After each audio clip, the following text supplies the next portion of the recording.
What's going on, guys? It's Zero, bringing you another Black Ops 2 gameplay commentary. This one we've got a couple free-for-all games on Nuketown, and which I still hate this map. And the reason that I'm uploading these is that they're really close games. I mean, the first one's not super close, but it was close, and the second one came down to, the final. If I would have missed a shot, I would have lost the game. But that's not why I'm uploading these either, actually. The reason that I'm uploading these is I've come across a new form of boosting in Call of Duty, and I'm sure that this has been done before. Any way that somebody can cheat in these games, they'll figure out how to do it. Because, I mean, how are you supposed to go to the bar and get laid with under a 2.0 KD? I mean, these days, women won't even talk to you if your score per minute's less than 350. I mean, that's just the way it is. Call of Duty is so mainstream now that you have to have these stats in order to do anything in life.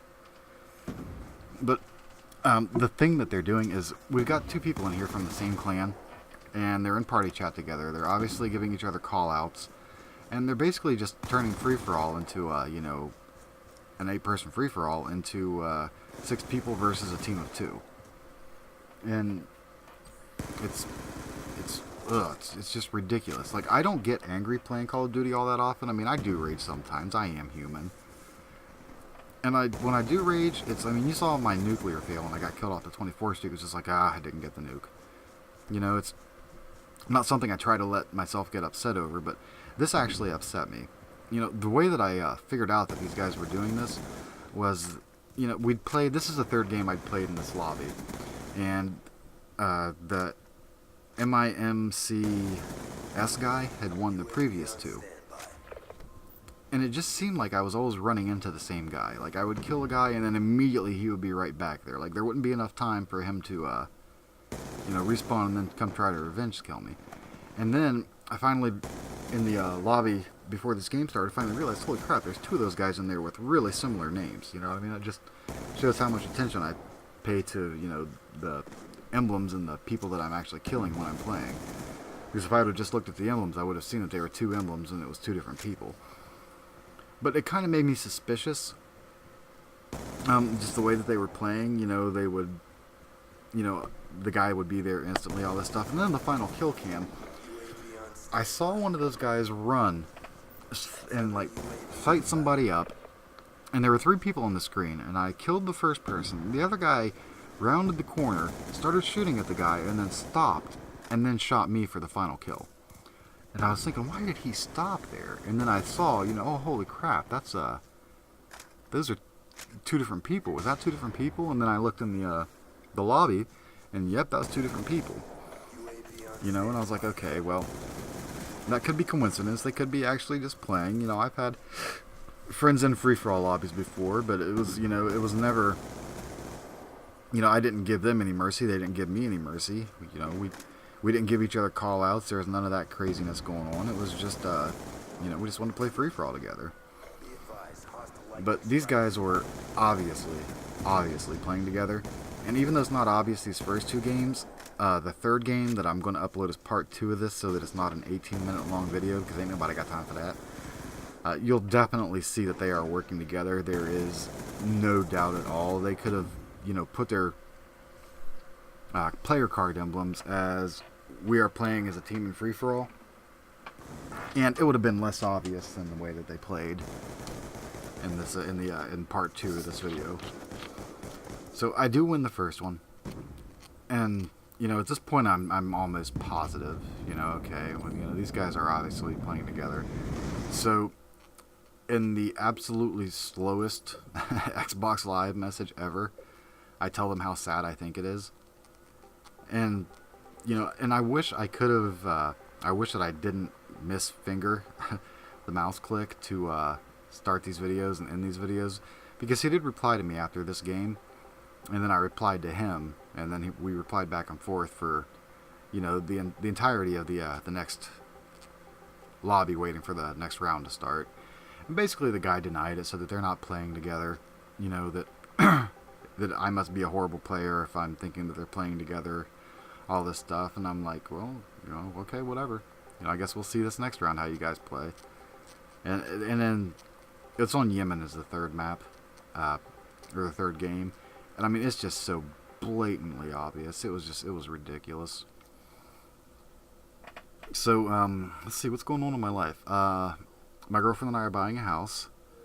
Um, Without getting too personal, it was a former family member of hers house who passed away. So we're going to be purchasing it, and it becomes available for purchase on August 20th. So August 20th we will be new homeowners, which I'm really excited about that. You know, it's nice to have your own space. It's just, you know, renting an apartment, honestly, you're not getting ahead by renting an apartment. You're just paying somebody else's mortgage. Because every mortgage calculator in our bank that we've talked to, they said that our mortgage payments will be about $375 a month, which is cheaper than, you know, you can get a decent 2-bedroom apartment. It's cheaper than you can get a decent 1-bedroom apartment around here.